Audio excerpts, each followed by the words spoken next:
ಓಂ ಸರ್ವೇಪಿ ಪುರುಷಾರ್ಥಾಸು ಸುಗ್ನಾರ್ದೇವ ನ ಸಂಶಯಃ ನ ಲಿಪ್ಯತೆ ಜ್ಞಾನವಾಂಶ್ಚಾತ್ ಸರ್ವದೋಷೈರಪಿ ಕ್ವಚಿತ್ ಸುರಾಚಾರ್ಯಾಯ ವಿದ್ಮಹೇ ಸುರಶ್ರೇಷ್ಠಾಯ ಧೀಮಹಿ ತನ್ನೋ ಗುರುಃ ಪ್ರಚೋದಯಾತ್. ಶ್ರೀ ಗುರುಭ್ಯೋ ನಮಃ. ಹರಿ ಓಂ. ಆತ್ಮೀಯ ಪ್ರಿಯ ಪ್ರೇಕ್ಷಕ ಮಿತ್ರರೇ, ನಿಮ್ಮೆಲ್ಲರ ಜೀವನ ಲಾಭದಾಯಕ ಕ್ಷೇಮದಾಯಕವಾಗಿರಲಿ ಅಂತ ನನ್ನ ಆರಾಧ್ಯ ದೇವಿ ಹೊರನಾಡು ಅನ್ನಪೂರ್ಣೇಶ್ವರಿಯ ಪಾದಗಳಿಗೆ ನಮಸ್ಕರಿಸ್ತಾ, ಪ್ರಿಯ ಪ್ರೇಕ್ಷಕ ಮಿತ್ರರೇ, ಕುಂಭರಾಶಿ ಹೇಗಿದೆ ಜೂನ್ ತಿಂಗಳ ಮಾಸ ಭವಿಷ್ಯ ಅನ್ನುವಂಥದ್ದು ಈ ವಿಡಿಯೋ ನಾವು ನೋಡೋಣ. ಅದು ಹೆಂಗಾಗ್ಬಿಟ್ಟಿದೆ ಅಂತಂದ್ರೆ, ಒಂದು ರಾಶಿಗೆ ಒಳ್ಳೇದು, ಒಂದು ರಾಶಿ ಕೆಟ್ಟದ್ದು, ಒಂಥರ ನಮ್ಗೆ ಏನೋ ತಾರತಮ್ಯ ಮಾಡ್ತಾ ಇದೀವಿ ಅನ್ನೋ ತರ ಬೇಸರ ಬಂದ್ಬಿಡುತ್ತೆ ಜ್ಯೋತಿಷ್ಯರಿಗೆ. ಆದ್ರೂ ನಾನು ಇರೋದನ್ನ ಓಪನ್ ಆಗಿ ಹೇಳ್ಬೇಕು, ಕುಂಭರಾಶಿಯವರಿಗೆ ಗುರುಬಲ ಹೋಗ್ತಾ ಇದೆ. ನಿಮ್ಗೆ ಗೊತ್ತಿರೋ ವಿಚಾರನೆ, ಈಗಾಗಲೇ ಗೊತ್ತಿದೆ ನಿಮ್ಗೆ. ಗುರುಬಲ ಹೋಗ್ತಾ ಇದೆ, ಒಂದ್ ಕಡೆ ಅಂತ್ಯ ಶನಿ ಪ್ರಭಾವ ಕಾಡ್ತಾ ಇದೆ. ಗುರುಬಲ ಎಲ್ಲಿಗೆ ಹೋಗ್ತಾ ಇದೆ? ಗುರು 6ನೇ ಮನೆಗೆ ಹೋಗ್ತಾ ಇದ್ದಾರೆ. ಗುರು ಅಂದ್ರೆ ರೋಗಸ್ಥಾನಕ್ಕೆ ಹೋಗ್ತಾ ಇದ್ದಾರೆ. ನಾನು ನಿಮ್ಗೆ ಬಹಳ ಎಚ್ಚರಿಕೆ ಕೊಡ್ತೀನಿ, ಬಹಳ ಎಚ್ಚರಿಕೆಯಿಂದ ಇರಿ. ಇಷ್ಟು ದಿನ ನೀವು ಆರಾಮಾಗಿ ಓಡಾಡ್ತಾ ಇದ್ರಿ, ಜೋರಾಗಿ ಓಡ್ತಾ ಇದ್ರಿ. ಇನ್ಮೇಲೆ ಓಡ್ಬೇಕಾದ್ರೆ ಹುಷಾರಾಗಿ ಓಡಿ, ನಡ್ಕೊಂಡು ಹೋಗ್ಬೇಕಾದ್ರೆ ಹುಷಾರಾಗಿ ನಡ್ಕೊಂಡು ಹೋಗಿ. ಸ್ಲಿಪ್ ಆಗಿ ಬಿದ್ಬಿಡೋದು, ಏಟ್ ಮಾಡ್ಕೊಳ್ಳೋದು, ರೋಗಗಳನ್ನ ಉತ್ಪತ್ತಿ ಮಾಡ್ಕೊಳ್ಳೋದು, ಸುಮ್ಮನೆ ಅಪನಿಂದನೆ ಅವಮಾನಗಳಾಗುವಂಥದ್ದು, ನಿಮ್ ತಪ್ಪೇ ಇಲ್ಲ ಬೇಕು ಅಂತ ಟ್ರಿಗರ್ ಆಗೋದು, ಈ ತರದೆಲ್ಲ ಆಗ್ತಾ ಹೋಗುತ್ತೆ ನಿಮಗೆ ರೋಗದಿಂದ. ಇನ್ನು ಶತ್ರುಗಳು ಉತ್ಪತ್ತಿ ಆಗ್ತಾರೆ, ಈಸಿಯಾಗಿ ಶತ್ರುಗಳು ಆಗ್ತಾರೆ. ನಿಮ್ಗೆ ತುಂಬಾ ಆತ್ಮೀಯ ಶತ್ರುಗಳು, ಅಪ್ಪ ಅಮ್ಮನೇ ಶತ್ರುಗಳಾಗ್ಬಿಡ್ಬೋದು, ಹೆಂಡತಿ ಗಂಡನೇ ಶತ್ರು ಆಗ್ಬಿಡ್ಬೋದು, ಇಲ್ಲ ಹೆಂಡತಿ ಮನೆ ಕಡೆಯವರು ಶತ್ರುಗಳಾಗ್ಬಿಡ್ಬೋದು. ಶತ್ರುಗಳು ನಿಮಗೇನು ನಿಮ್ಮಿಂದ ಆಗ್ತಾ ಇಲ್ಲ, ಹಾಗೆ ಆಗ್ಬಿಡುತ್ತೆ. ಅದಕ್ಕೆ ಕಾರಣ 6ನೇ ಮನೆಗೆ ಗುರು ಬರ್ತಾ ಇರ್ತಕ್ಕಂಥ, ಜೊತೆಗೆ ಋಣ ಸಾಲ ಮನ್ನಾ ಮಾಡುವಂಥದ್ದು. ಈ ವರ್ಷ ಅಂದ್ರೆ ಈ ತಿಂಗಳೇ ತಗೊಳ್ಳಿ, ಈ ತಿಂಗಳು ಪ್ರಾರಂಭದಿಂದನೇ ಈ ವರ್ಷ ಪೂರ್ತಿ ಗುರುಬಲ ಇರಲ್ಲ. ಈ ತಿಂಗಳು ಪ್ರಾರಂಭದಲ್ಲಿ ಸ್ವಲ್ಪ ಎಲ್ಲೋ ಒಂದ್ ಕಡೆ ದುಡ್ಡು ಹಿಂದೇಟ್ ಹಾಕುವಂಥದ್ದು, ದುಡ್ಡು ಜಾಸ್ತಿ ಸಂಪಾದನೆ ಆಗಲ್ಲ, ಖರ್ಚು ಜಾಸ್ತಿ ಆಗುವಂಥದ್ದು. ಒಂದು ಒಳ್ಳೆ ಒಳ್ಳೆ ಡಿಸಿಷನ್ಸ್ ತಗೋಬೇಕು ನೀವು ಕುಂಭರಾಶಿಯವರು. ಗುರು ಶಾಂತಿ ಮಾಡ್ಕೋಬೇಕು, ಖಂಡಿತ ಮರಿಬೇಡಿ, ಎಲ್ಲಾದ್ರೂ ಮಾಡ್ಕೊಳ್ಳಿ, ಇಂಪಾರ್ಟೆಂಟ್. ಗುರುಗಳ ದರ್ಶನ ಮಾಡಿ, ಯಾಕೆಂದ್ರೆ ಗುರು ನಿಮಗೆ ಚೆನ್ನಾಗಿಲ್ಲ. ಸರಿ, ಅದ್ರ ಜೊತೆಗೆ ಇನ್ಯಾರು ಚೆನ್ನಾಗಿಲ್ಲ? ಶುಕ್ರನು 8ನೇ ತಾರೀಕು ಅವರು 6ನೇ ಮನೆಗೆ ಹೋಗ್ತಾರೆ. ಒಳ್ಳೆ ದೇವಗುರು ಚೆನ್ನಾಗಿಲ್ಲ, ಅನ್ ಕಡೆ ಅಸುರ ಗುರು ಚೆನ್ನಾಗಿಲ್ಲ. 15ನೇ ತಾರೀಕು ರವಿ ಏನೋ ಮಿಥುನ್ ರಾಶಿಗೆ ಬಂದು ಒಂದ್ ಸ್ವಲ್ಪ ಸಪ್ತಮಾಧಿಪತಿ ಪಂಚಮಕ್ಕೆ ಬಂದು ಒಂದ್ ಸ್ವಲ್ಪ ಬಲ ಕೊಡ್ತಾರೆ. ಬಟ್ ರವಿಯಿಂದ ನಿಮ್ಗೆ ಏನಾಗ್ಬೇಕಾಗಿದೆ? ಏನೋ ರಾಜಕೀಯ ವ್ಯಕ್ತಿಗಳಾದ್ರೆ ಓಕೆ, ಗೌರ್ಮೆಂಟ್ ಉದ್ಯೋಗ ಮಾಡ್ತಾ ಇದ್ರೆ ಓಕೆ, ಆರೋಗ್ಯ ಬೇಕು ಅಂತ ಅನ್ಕೊಳ್ಳೋರು ಓಕೆ, ಅದು 3 ಬಿಟ್ರೆ ಇನ್ನೇನು ಫಲ ಸಿಗೋದಲ್ಲ ರವಿಯಿಂದ ನಿಮ್ಗೆ. ಹಾಗಾಗಿ ಈ ತಿಂಗಳು ಗೌರ್ಮೆಂಟ್ ಅಲ್ಲಿ ಕೆಲಸ ಮಾಡ್ತಾ ಇರ್ತಕ್ಕಂಥವ್ರಿಗೆ, ರಾಜಕೀಯ ವ್ಯಕ್ತಿಗಳಿಗೆ ಆರೋಗ್ಯ ಬೇಕು ಅನ್ನೋಂಥವ್ರಿಗೆ ಒಳ್ಳೆ ಫಲ ಇದೆ, ಅಷ್ಟೇ ಬಿಟ್ರೆ ಇನ್ನೇನಿಲ್ಲ ಸೂರ್ಯನಿಂದ. 20ನೇ ತಾರೀಕು ಕುಜ ಅವರು 4ನೇ ಮನೆಗೆ ಬರ್ತಾ ಇದ್ದಾರೆ. ಸ್ವಲ್ಪ ಕುಜನಿಂದನೂ ನಿಮ್ಗೆ ಸಮಸ್ಯೆ ಆಗುತ್ತೆ, ಯಾಕಂದ್ರೆ ತಾತ್ಕಾಲಿಕ ಕುಜ ದೋಷ ಉತ್ಪತ್ತಿ ಆಗಕ್ಕೆ ಶುರು ಆಗುತ್ತೆ. ಅಗ್ರೆಸಿವ್ನೆಸ್ ಸ್ವಲ್ಪ ಅದು ಕೂಡ ನಿಮಗೆ ನೆಗೆಟಿವ್ ಫಾರ್ಮ್ ಆಗುತ್ತೆ. ಇನ್ನು ಹೇಳಿ ಕೇಳಿ ನಿಮಗೆ ಕುಂಭರಾಶಿಯವರಿಗೆ ಅಂತ್ಯ ಶನಿ ಪ್ರಭಾವ, ಶನಿ ಬಿಟ್ಟು ಹೋಗ್ತಾ ಇದ್ದಾರೆ. ಹೌದು, ಬಿಟ್ಟು ಹೋಗ್ಬೇಕಾದ್ರೆ ಕೊಟ್ಟೋಗ್ತಾರೆ, ನಾನೇ ಸುಮಾರು ವಿಡಿಯೋಲಿ ಹೇಳಿದ್ದೀನಿ. ಯಾವುದಕ್ಕೂ ಸಾಡೆ ಸಾತಿನೇ ಅಲ್ವಾ. ಹಾಗಾಗಿ ನೀವೇನ್ ಮಾಡಬೇಕು, ಈ ಸಾಡೆ ಸಾತಿ ಇರೋದ್ರಿಂದ ಇದೇ ತಿಂಗಳು 27ನೇ ತಾರೀಕು ನಿಮಗೆ ಶನಿವಾರ ಶನಿ ಪ್ರದೋಷ ಇದೆ. ಅವತ್ತು ಪ್ರದೋಷ ತುಂಬಾ ವಿಶೇಷವಾದ ದಿನ. ಅವತ್ತಿನ ದಿನ ಕುಂಭರಾಶಿಯವರು ಪ್ರತಿಯೊಬ್ಬರು ಕೂಡ ಮಿಸ್ ಮಾಡದೆ ಶಿವನ ದೇವಸ್ಥಾನಕ್ಕೆ ಹೋಗಿ, ಗೋಧೂಳಿ ಲಗ್ನದಲ್ಲಿ ಸಂಜೆ 5:30 6:30 ಈ ಸಂದರ್ಭದಲ್ಲಿ ಹೋಗಿ ನಂದಿ ಹಾಗೂ ಶಿವನಿಗೆ ಮಾಡುವಂತ ಅಭಿಷೇಕ, ಪೂಜಾ, ಆರಾಧನೆ ನೋಡಿ ದರ್ಶನ ಮಾಡ್ಕೊಂಡು ಬನ್ನಿ. ಅದೊಂದು ತುಂಬಾ ಒಳ್ಳೆ ಫಲ. ಅದು ಸಾಡೆ ಸಾತಿ ನಡೀತಾ ಇರ್ತಕ್ಕಂಥವ್ರು ತುಂಬಾ ಒಳ್ಳೇದದು. ಸರಿ, ಹಾಗಾದ್ರೆ ಜನರಲೈಸ್ ಆಗಿ ನೋಡೋಣ ಹೇಗಿದೆ ಏನು ಅಂತ. ಈ ಮನೆ ಕಟ್ಟುವಂತ ಕೆಲಸ ಏನಾದ್ರು ಶುರು ಮಾಡಿದ್ರೆ ತುಂಬಾ ವಿಳಂಬ ಆಗೋದು, ಲೇಟ್ ಆಗೋದು, ಹಿಂಸೆ ಆಗೋದು, ಸ್ವಲ್ಪ ದುಡ್ಡು ಅಡ್ಜಸ್ಟ್ ಆಗದೆ ಹೋಗೋದು, ಈ ಥರದ್ದೆಲ್ಲ ಆಗುತ್ತೆ. ಸ್ವಲ್ಪ ಅದಕ್ಕೆ ಬೇಕಾದಂಥ ಪ್ಲಾನ್ಸ್ ಅನ್ನು ಮಾಡ್ಕೊಳ್ಳಿ. ಪ್ರಯಾಣದಲ್ಲಿ ಎಚ್ಚರಿಕೆಯಿಂದ ಇರಿ.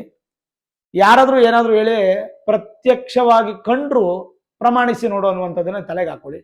ಯಾರಾದರೂ ಈಗ ಉದಾಹರಣೆಗೆ ಏನೋ ಹೇಳಿದ್ರು ನಿಮ್ಗೆ, ಯಾರ ಮೇಲೋ ಹೇಳಿದ್ರು, ಅಣ್ಣನ ಮೇಲೆ, ತಮ್ಮನ ಮೇಲೆ, ಹೆಂಡತಿ ಮೇಲೆ ಏನೋ ಹೇಳಿದ್ರು, ಸುಳ್ಳು ಹೇಳಿದ್ರು ಅನ್ಕೊಳ್ಳಿ, ಕಿವಿಗೆ ಬಿತ್ತು, ನಂಬಕ್ ಹೋಗ್ಬೇಡಿ. ಅದ್ರ ಬಗ್ಗೆ ಸ್ವಲ್ಪ ಅನಾಲಿಸಿಸ್ ಮಾಡಿ ಆಮೇಲೆ ನಂಬಿ.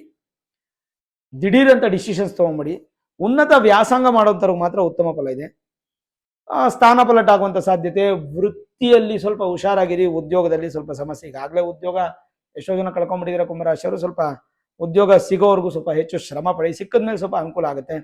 ಕುಟುಂಬದಲ್ಲಿ ಸಣ್ಣ ಪುಟ್ಟ ವ್ಯಾಜ್ಯಗಳು, ಒಂಚೂರು ನೆಮ್ಮದಿ ವಾತಾವರಣ ಕಡಿಮೆ ಆಗುತ್ತೆ.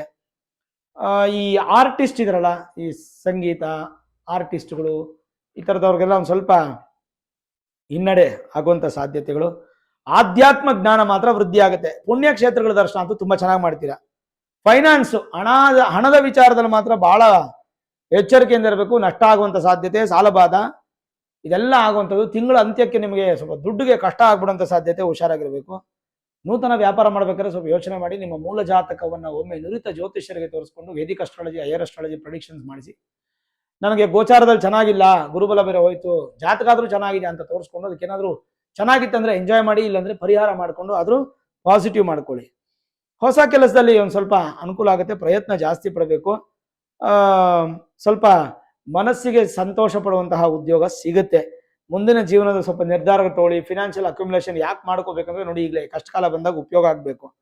ಭೋಜನ ವಿಚಾರದಲ್ಲಿ ಎಚ್ಚರವಾಗಿ, ಸುಮ್ಮನೆ ಅದು ಇದು ತಿಂದು ಫುಡ್ ಪಾಯ್ಸನ್ ಮಾಡ್ಕೊಂಡು ಹಾಳು ಮಾಡ್ಕೊಂಬಿಡಿ ಆರೋಗ್ಯನ. ನೂತನ ವಸ್ತ್ರ ಖರೀದಿ, ಮೊಬೈಲ್ ಖರೀದಿ, ಲ್ಯಾಪ್ಟಾಪ್ ಖರೀದಿ, ಈ ಥರ ಸೋಫಾ ತಗೊಳ್ಳಿ, ಮನೆಗೆ ಏನೋ ಒಂದು ರೀಪ್ಲೇಸ್ ಮಾಡಿ, ಈ ಥರದೆಲ್ಲ ದುಡ್ಡು ಜಾಸ್ತಿ ವೇಸ್ಟ್ ಖರ್ಚು ಮಾಡಿ ಸಂಪಾದನೆ ಮಾಡಿದ್ರೆ ನಾವು ಚೆನ್ನಾಗಿರೋಕ್ಕೆ.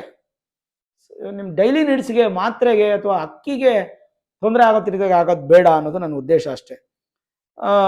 ಸಾಧ್ಯವಾದಷ್ಟು ಆರೋಗ್ಯನ ಹೆಚ್ಚು ಗಮನ ಕೊಟ್ಕೊಳ್ಳಿ. ಒಂದು ಲೈಫ್ ಹೆಲ್ತ್ ಇನ್ಶೂರೆನ್ಸ್ ಅದೆಲ್ಲ ಮಾಡಿಟ್ಕೊಳ್ಳಿ. ದೊಡ್ಡ ಸಮಸ್ಯೆ ಆಗ್ಬಿಡುತ್ತೆ, ನಿಮ್ಗೇನು ಹಾರ್ಟ್ ಅಟ್ಯಾಕ್ ಆಗ್ಬಿಡುತ್ತೆ ಅಂತ ನಾನು ಭಯಪಡಿಸ್ತಾ ಇಲ್ಲ, ಅದೊಂದು ಪ್ರಿಕಾಷನ್ ಅಷ್ಟೇ. ಶುಭ ಕಾರ್ಯಗಳು ನಡೆಯುವಂಥದ್ದು ಸ್ವಲ್ಪ ವಿಳಂಬ ಆಗುತ್ತೆ. ಸರ್ಕಾರಿ ಉದ್ಯೋಗದಲ್ಲಿ ಚೆನ್ನಾಗಿದೆ ಅಂತ ತೊಂದರೆ ಏನಿಲ್ಲ. ಹಿರಿಯ ಅಧಿಕಾರಿಗಳಿಂದ ಒಂದು ಸಣ್ಣ ಪುಟ್ಟ ಕಿರುಕುಳಗಳು ಬರ್ಬೋದು, ಸ್ಥಾನಪಲ್ಲಟ ಆಗ್ಬೋದು.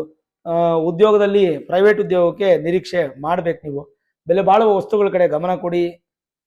ನಿಮ್ಮಿಂದ ದೂರವಾಗುವಂಥ ಸಾಧ್ಯತೆ, ಅಶುಭದಾಯಕ ಆಹಾರದ ವಿಚಾರದಲ್ಲಿ ಆಗಲೇ ಹೇಳಿದೆ ನಾನು, ಫುಡ್ ಪಾಯ್ಸನ್ ಆಗೋ ಸಾಧ್ಯತೆ, ಹೊಟ್ಟೆ ಮತ್ತು ಜೀರ್ಣಕ್ರಿಯೆ ತೊಂದರೆ ಆಗೋದು, ಮಲಬದ್ಧತೆ ಆಗುವಂಥದ್ದು. ವಿಶ್ರಾಂತಿ ಸ್ವಲ್ಪ ಅಗತ್ಯ ಅನ್ಸುತ್ತೆ ನಂಗೇನೋ ಕುಂಭರಾಶಿಯವರಿಗೆ.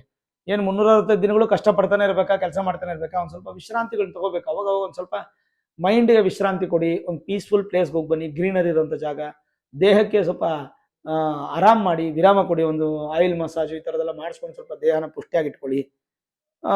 ಆಸ್ತಿ ಖರೀದಿಸುವಂತ ಮುನ್ನ ಎಚ್ಚರಿಕೆಯಿಂದ 2-3 ಲಾಯರ್ಸ್, ಅಡ್ವೊಕೇಟ್ಸ್ ಕೊಟ್ಟು ಪರಿಶೀಲನೆ ಮಾಡಿಸಿ ಲೀಗಲ್ ಒಪಿನಿಯನ್ ತಗೊಳ್ಳಿ. ಹತ್ರಪಟ್ಟು ದುಡ್ಡು ಕೊಟ್ಟು ಸಿಗಾಕೊಳ್ಳೋಕೆ ಹೋಗ್ಬೇಡಿ. ವಾಹನ ಚಾಲನೆಯಲ್ಲೂ ಎಚ್ಚರ. ಪಾಲುದಾರಿಕೆ, ಪಾರ್ಟ್ನರ್ಶಿಪ್ ಬಿಸ್ನೆಸ್ ಅಲ್ಲಿ ಕೂಡ ಹುಷಾರಾಗಿರ್ಬೇಕು. ಮೋಸ ಹೋಗುವಂತ ಸಾಧ್ಯತೆ. ಬಂಡವಾಳ ಹೂಡಿಕೆಗೆ ಖಂಡಿತ 2 ಮನಸ್ಸಿರುತ್ತೆ ನಿಮಗೆ. ಸ್ಥಿರಾಸ್ತಿ ಖರೀದುವಂತ ನಿರ್ಧಾರ ಕೂಡ ನಿಮ್ಗೆ 2 ಮನಸ್ಸಿರುತ್ತೆ. ಒಂದಂತೂ ಕೇಳ್ಬೇಕಂದ್ರೆ ನಿಮ್ಗೆ ಈ ತಿಂಗಳು ಒಂದು ಸ್ವಲ್ಪ ನೆಗೆಟಿವಿಟಿ, ನಿಮ್ ಜಾತಕ ತೋರಿಸ್ಕೊಳ್ಳಿ, ಪರಿಹಾರ ಹುಡ್ಕೊಳ್ಳಿ. ಏನಾದ್ರೂ ಗುರು ಆರಾಧನೆ ಮಾಡಬೇಕು, ಶನಿ ಆರಾಧನೆ ಮಾಡಬೇಕು, ಶುಕ್ರ ಆರಾಧನೆ ಮಾಡಬೇಕು, ಕುಜನ ಆರಾಧನೆ ಮಾಡಬೇಕು, ಬುಧನ ಆರಾಧನೆ ಮಾಡಬೇಕು. ಎಷ್ಟು ಆರಾಧನೆ, 9 ಗ್ರಹಗಳಿಗೂ ನೀವು ಆರಾಧನೆ ಮಾಡ್ತಾನೆ ಇರ್ಬೇಕು ಬಿಡಿ. ಈ ತರ ಸ್ತ್ರೀಯರಿಗೆ ಸಣ್ಣ ಪುಟ್ಟ ವಿಚಾರದಲ್ಲಿ ತೊಂದರೆಗಳಷ್ಟೇ, ದೊಡ್ಡ ಏನು ಸಮಸ್ಯೆಗಳು ಇಲ್ಲ. ವಿಷಯ ಏನಪ್ಪಾ ಅಂದ್ರೆ ಸ್ವಲ್ಪ ಭಯ ಪಡಬೇಡಿ, ಧೈರ್ಯವಾಗಿರಿ. ಏನ್ ಬಂದ್ರು ಫೇಸ್ ಮಾಡ್ಬೇಕು. ನಾವು ವಿಶ್ವವನ್ನು ಗೆಲ್ಲುವಂತಹ ಶಕ್ತಿ ನಾವು ಒಪ್ಕೋಬೇಕು. ಏನಪ್ಪಾ ಅಂದ್ರೆ ಈ ಮಾನ ನಷ್ಟ, ಈ ಸುಮ್ಮನೆ ನಿಮ್ಮ ಬಗ್ಗೆ ಅಪಪ್ರಚಾರ, ಗೌಪ್ಯ ವಿಚಾರ, ನನ್ನ ಪರ್ಸನಲ್ ಯಾರಿಗೂ ಹೇಳಕ್ ಹೋಗ್ಬೇಡಿ. ಇದು ನನ್ನ ಪರ್ಸನಲ್ ಅಂತ ಯಾರಿಗಾದ್ರೂ ಹೇಳಿಟ್ಟಿದ್ರೆ ಬೆಳಗ್ಗೆ ಅಷ್ಟೊಂದೆಲ್ಲ ಪುಕಾರ ಆಗ್ಬಿಟ್ರು, ಹಂಗೆಲ್ಲ ಮಾಡೋದು ಬೇಡ.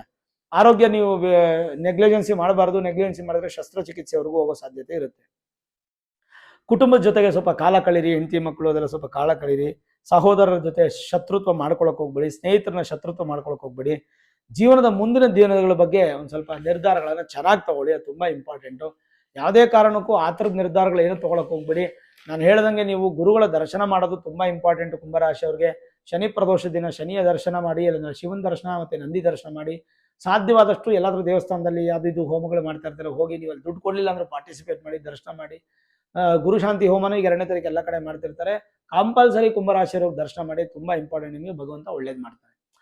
ನೋಡಿ, ನೆಗೆಟಿವ್ ಹೇಳೋದು ನನ್ನ ಕರ್ತವ್ಯ. ಯಾಕಂದ್ರೆ ನಿಮ್ಮ ಜಾತಕದಲ್ಲಿ ನಿಮ್ಮ ರಾಶಿಫಲ ಏನಿದೆಯೋ ಅದನ್ನ ನಾನು ಹೇಳಬೇಕು, ಹೇಳಿದ್ದೀನಿ. ಅದನ್ನ ನೀವು ಪಾಸಿಟಿವ್ ಆಗಿ ಸ್ವೀಕಾರ ಮಾಡಿ. ಅದಂತೂ ನಾನು ಕ್ಲಿಯರ್ ಆಗಿ ಹೇಳ್ತೀನಿ. ಧೈರ್ಯವಾಗಿರಿ, ಸಕ್ಸಸ್ ಅಂತ ಹೋಗ್ತೀರಾ. ಯಾವುದಕ್ಕೂ ನಿಮ್ಮ ಮೂಲ ಜಾತಕವನ್ನು ತೋರಿಸ್ಕೊಳ್ಳಿ. ಜೂನ್ ತಿಂಗಳಲ್ಲಿ ಬರ್ಬೋದಂತ ನೆಗೆಟಿವ್ನ ದೂರ ಮಾಡ್ಕೊಂಡು ಪಾಸಿಟಿವ್ ಮಾಡ್ಕೊಳ್ಳಿ. ಸಾಧ್ಯವಾದಷ್ಟು ಸುಬ್ರಹ್ಮಣ್ಯನ ಆರಾಧನೆ ಮಾಡಿ, ಸುಬ್ರಹ್ಮಣ್ಯನ ದರ್ಶನ ಮಾಡಿ. ಅದು ತುಂಬಾ ಒಳ್ಳೇದು. ನಿಮಗೆ ಎಕ್ಸಸ್ ಆಗಿ ಸಕ್ಸಸ್ ಅನ್ನ ಕಾಣ್ತೀರಾ. ನೋಡಿದ್ರಲ್ಲ ವೀಕ್ಷಕರೇ, ಕುಂಭರಾಶಿಯವರ ಜೂನ್ ತಿಂಗಳ ಮಾಸ ಭವಿಷ್ಯ. ಈ ವಿಡಿಯೋ ಇಷ್ಟ ಆಗಿದ್ರೆ ಲೈಕ್ ಮಾಡಿ, ಶೇರ್ ಮಾಡಿ. ಮುಖ್ಯವಾಗಿ ನಮ್ಮ ಚಾನಲ್ಗೆ ಸಬ್ಸ್ಕ್ರೈಬ್ ಮಾಡಿ, ಬೆಲ್ ಐಕಾನ್ ಅನ್ನು ಪ್ರೆಸ್ ಮಾಡಿ. ಪ್ರತಿನಿತ್ಯ ನಾನು ಪೂಜೆ ಮಾಡುವಂತಹ ನನ್ನ ಆರಾಧ್ಯ ದೇವಿ ಹೊರನಾಡು ಅನ್ನಪೂರ್ಣೇಶ್ವರಿಯ ಆಶೀರ್ವಾದ, ಅನುಗ್ರಹ ಸದಾಕಾಲ ಮತ್ತೊಮ್ಮೆ ನಿಮ್ಗೆ ಸಿಗಲಿ ಅಂತ ಪ್ರಾರ್ಥನೆ ಮಾಡ್ತಾ, ಸರ್ವೇ ಜನಾಃ ಸುಖಿನೋ ಭವಂತು, ಸಮಸ್ತ ಸನ್ಮಂಗಳಾನಿ ಭವಂತು.